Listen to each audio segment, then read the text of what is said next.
Wow. Wow. Listen, is that girl single? Because I'm telling you something. She looked hot even with the blood in her mouth. I mean, man, that's some clip. That is some clip. A special look. Now, you know, when I think of independent filmmakers, films, I always think that they're kind of like operating with a little handicap because they don't have, you know, the equipment the big studios have and all this other stuff. But man, this thing looks like it could have come out of MGM. You know, very well put together. The clip was outstanding. And you wrote this in 2 weeks? I did the first draft in 2 weeks. I was actually, as we were shooting though, I was doing rewrites every day because I was inspired by the actors. They were bringing so much to the scenes that I said, oh, I can make this scene even better because I seeing the words played out. And there's an expression in the film business, even in theater business, if it ain't on the page, it ain't on the stage. So it all starts with the script. But with regards to being independent, the main definition of an indie filmmaker or an indie film is that we're making the film outside of the normal studio system. So we're using our own money or like raising money through these Kickstarter or these fundraising campaigns. Gotcha. So we don't have that luxury of having an executive writing a check for $10 or $20 million. Plus, we don't have the distribution built in. Like if New Line Cinema is producing a movie, like I think they produced It, you know, they have built-in distribution. So that movie's getting into 2,000, 2,500 theaters automatically. So as an independent filmmaker, number one, you want to make a quality film. Yes. Number two, you hope you catch lightning in a bottle. I mean, we talked about this before the interview on the phone. Yes. Blair Witch Project was the one that comes to mind to me because I think that's the last independent film, horror film, that came out of nowhere and made a lot of people a lot of money. Right. That was an ultra low budget. They had an amazing concept, and it worked. And they had, you know, a studio exec had some insight to say, this, if we market this properly, this could be a home run for us. Oh man, was and it it ever? was. Yeah, it was. And it So was. now, you know, in the clip, I see a lot of scenes in the woods. Yes. Talk to me about where did you find woods in New Jersey? Where were you? Well, out in Wayne's. Actually, my co-producer and friend, he's also an actor in the movie, Carl Doc Burrows. Is that the guy that looks like you with the glasses on? No. Who is that guy? Timothy Mandela. I think he's no longer acting, and I think it's a shame because he was very good in the movie. But he moved to Florida and has a family now. But Tim was great. But so you were in the woods in Wayne, actually, you said? yeah. In the clip, it's the guy that got his heart ripped out. Oh, that was and then I saw that twice on the clip.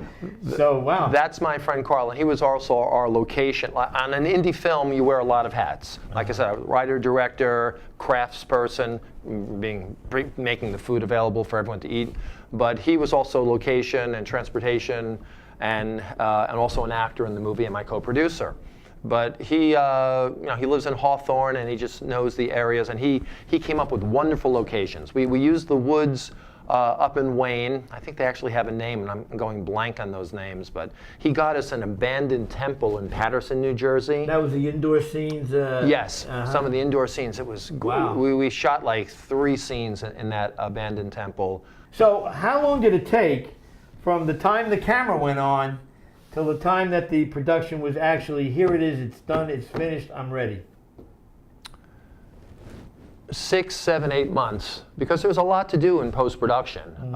Music, really important, and what I'm very proud of too, we have wonderful music throughout this entire feature. Well, the music for the trailer was, oosh.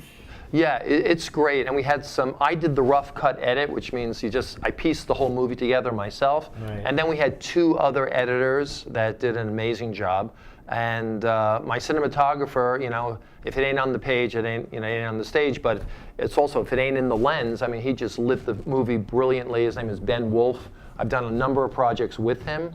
And in relation to the She-Wolf? No, he's not. He's not. But he's been doing a lot of documentaries. He's doing a lot of work for the New York Times right now. So he's so he great. knows his stuff. He really does. He's teaching at Montclair as well. So you know, you think about it for a minute. It took you a couple of weeks to shoot the movie, 16 days, and it took you 8 months to get it in the can. There's a lot of things, and don't forget, sometimes you run out of money too. But the final thing that I'll have to say with an indie film, and what I'm very proud about our film, is that we have a great mix. And if people that are not in the industry, they won't understand that. But a mix is mixing the dialogue and the sound effects and the music so that it's seamless and it seems like a real movie. It just keeps flowing, right? Yeah. About a year ago, we had a screening for Halloween at one of the theaters in Patterson, in that indoor mall. The manager of the theater thought this was a Hollywood feature, and that made me feel great. Well, sure it does. You put a lot of time and effort into this. So now, where is this film now? Tell us where we can look it up, pay for it, and see it. What is it on? Tell us. Sure. I mean, the dream for all independent filmmakers is to have a breakout and win, the big awards at Sundance or. So you did not enter totally this right. film in any of It was these? actually in 5 festivals, but they're genre festivals for horror films. We actually won an award at the Orlando Freak Fest, so that was really nice. But we did get a distributor. We got a traditional distributor. But then we actually got the movie back, and now we have an aggregator. For a lot of indie films, you don't really need a distributor unless it's actually getting into the movie theaters. An aggregator helps you get it onto all the digital platforms. At the top is Amazon. Then there's Hulu, and there's Netflix, and there's YouTube even has rentals.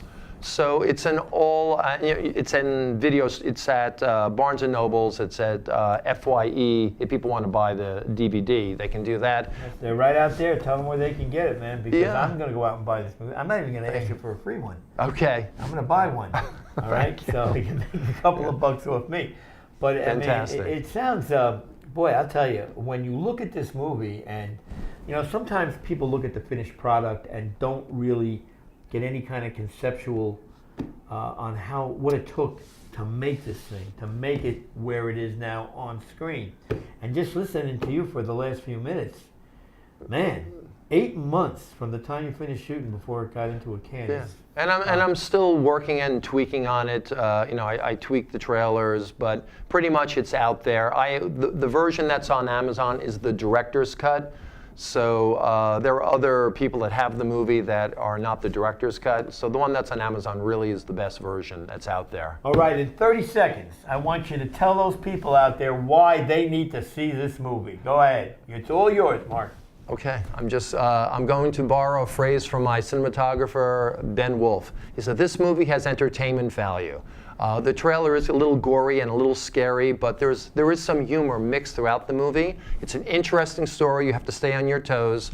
It kind of has a lot of twists and turns. The performances by all of the actors are great. The music is great. And like I said, it's a no-brainer. You can have a pizza, have a beer, have a soda, whatever you drink, and just relax and watch this movie. And it's a horror movie, so if you're going to watch a horror movie and not expect to see any blood or something, you're watching the wrong movie. That's right. Okay, so that's it. Mark, thanks for coming by. Appreciate it, Joe. Telling the world about your new movie. Now, how long has it been out for? 2 years. Okay, 2 years. It's been around. And we've had lots of viewership. I've seen it, and man, I'll tell you, that trailer is nothing like the entire movie. So on behalf of Mark and myself and Burmack Productions, thanks for tuning in and watching us with the promotion of She-Wolf Rising. Have a great day and get that movie.